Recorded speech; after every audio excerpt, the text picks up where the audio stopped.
पावसाळ्यात सगळ्याच गोष्टी महाग होतात, त्याच्यामुळे वाळवण सुकवण्याचा एक भाग म्हणजे कडधान्य. म्हणून मी सुद्धा इथे पावसाळ्यासाठी काही गावठी कडधान्य विकत घेतलेली आहेत, तर काही डीमार्टमधून, काही दुकानामधून असे विकत आणलेले आहेत. अगदी पावसाळा संपून वर्ष संपलं तरी आपल्या ही सर्व कडधान्य छान राहावीत म्हणून आपण ही एकच पद्धत सर्व कडधान्यांना वापरायची आहे. सर्व आणलेली कडधान्य वेगळ्या वेगळ्या ताटांमध्ये काढून घ्यायची आहेत आणि सगळ्या कडधान्यांना, तुमचं कोणत्याही प्रकारचं कडधान्य असू दे, पावसाळ्यासाठी आपण याच पद्धतीने कडधान्य भरून ठेवणार आहोत. तर मी इथे एक वाटी घेतलेली आहे.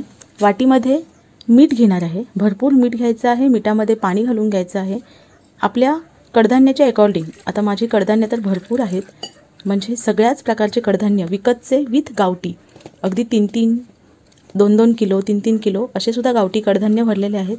सो त्या अकॉर्डिंग मी एका वाटीमध्ये मीठ घेतलेलं आहे, मिठामध्ये पाणी घेतलेलं आहे आणि ते पाणी चांगलं मीठ विरघळलं की हे मिठाचं पाणी आपले जेवढी कडधान्य आहेत त्याला सगळं असं छान असं मस्त चोळून घ्यायचं आहे. जर या पद्धतीने आपण सर्व कडधान्य उन्हामध्ये, कडक उन्हामध्ये मिठाचं पाणी लावून जर सुकवून भरून ठेवली तर आपल्या कडधान्यांना कीड, मुंगी, पाखरं, टोके, बुरशी अजिबात लागणार नाही. अगदी 100%. प्रत्येक दाण्याला ते मिठाचं पाणी लागेल असं चोळून घ्यायचं आहे. मिठाचं पाणी बनवलेलं संपलं तर परत मिठाचं पाणी बनवायचं आणि पुन्हा सर्व कडधान्यांना व्यवस्थित चोळून घ्यायचं आहे. आता मी इथे जेवढी गावठी कडधान्य तसेच विकतची कडधान्य आणलेली आहेत त्या सगळ्यांना मिठाचं पाणी चोळून घेणार आहे. जेवढे वेगळे वेगळे प्रकारचे कडधान्य आहेत मी ते ताटामध्ये, काही टोपांमध्ये काढून घेतलेले आहेत आणि सर्वांना मिठाचं पाणी लावून घेतलेलं आहे. सेम अशा पद्धतीने भरपूर मीठ घ्यायचं, पाणी घ्यायचं आणि ते मिठाचं पाणी आपण सर्व कडधान्यांना चोळून घ्यायचं आहे. सर्व कडधान्यांना मिठाचं पाणी लावून झालं की आता मी इथे ही सर्व कडधान्य उन्हामध्ये पातळ ओढण्या, माझ्याकडे काही जुन्या पातळ कॉटनच्या, सिल्कच्या अशा ओढण्या आहेत, त्यांच्यावर मी जाऊन हे सुकत घालणार आहे. आणि जी कमी प्रमाणात कडधान्य होती ती मी परातीमध्ये किंवा पसरट ताटांमध्ये सुकत इथे घातलेली आहेत. 2 दिवस मी इथे सकाळपासून संध्याकाळपर्यंत ही कडधान्य सुकत घातली होती.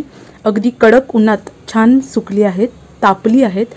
आता घरी आणायची आहेत आणि ही थंड करून ठेवायची आहेत. जर तुम्हाला सकाळपासून संध्याकाळपर्यंतचं ऊन द्यायला जमलं नाही तर किमान 3 दिवस तरी 2 ते 3 तास उन्हामध्ये ठेवणंही गरजेचं आहे.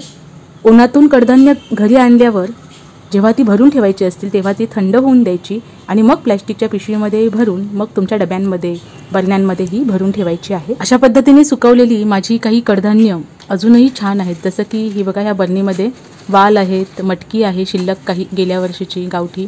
तर मिठाचं पाणी लावल्यामुळे अजूनही तितकीच छान राहिलेली आहे. तुम्ही बघू शकता एकदम छान राहिली मटकी, वालसुद्धा. तर अशा पद्धतीने मी बाकी सर्व कडधान्य पण भरून ठेवणार आहे. वापरायची वेगळी आणि साठवणुकीची थोडी जास्तीची वेगळी, अशी वेगळी करून ठेवते मी. सो इथे मी त्या पद्धतीने भरून ठेवलेली आहेत. तर अशा पद्धतीने मीठ लावून सुकवल्यामुळे कडधान्य खूप छान राहतात, खूप छान टिकतात. आणि सगळ्यात दुसरा महत्त्वाचा फायदा म्हणजे मीठ लावलेली कडधान्य पावसाळ्याच्या वातावरणात, थंडीच्या वातावरणात सुद्धा, दमट वातावरणात खूप छान प्रकारे भिजतात आणि लवकर शिजतात. सर्व कडधान्यांसाठी लागू होणारा साधा, सोपा पण घरगुती उपाय तुम्हाला सांगितला आहे. ही व्हिडिओ तुम्हाला युजफुल वाटली असेल तर व्हिडिओला लाईक, शेअर अँड सबस्क्राईब करायला मात्र विसरू नका. थँक्यू.